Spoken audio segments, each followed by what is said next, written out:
So here's the thing they don't tell you about being an adult. Basically, everything sucks. You're either working or cleaning 90% of the time.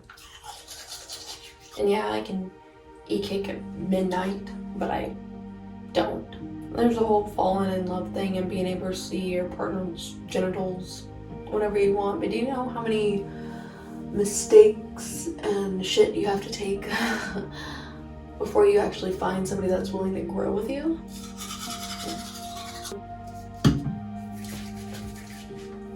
And don't even get me started on the mental health cocktail I have going on in here.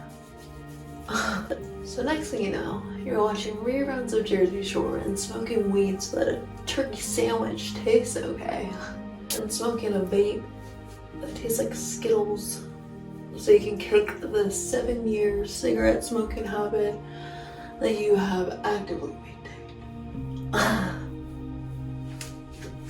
By your mid-20s, you should be a professional at pretending like your problems don't exist. And do they? Really? We're all a floating speck on a rock. And nothing matters, and in 20 years there won't even be any fish in the sea, so it's not really looking too hot for my children either.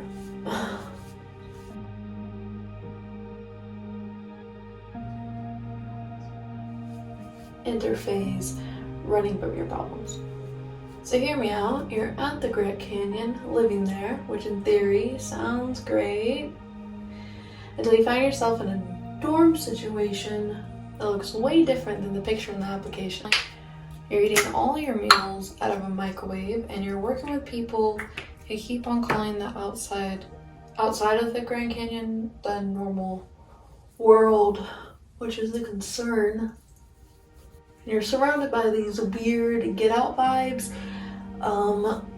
Just so I can stare at this hole in the ground. Full karmatic justice of enjoying this way less than the initial problems I was running away from in the first place. There you are on a Greyhound bus for 25 hours with a 3-hour layover at 5 a.m. Just so you can learn to appreciate your own bed like never before. So what I'm saying is, eat the cake at midnight if that's all you got going for you. Try and quit everything you might like, just to find the thing that you hate the least. The odds of being alive is basically 0, and even Stephen Hawking, after he cheated on his wife, he said,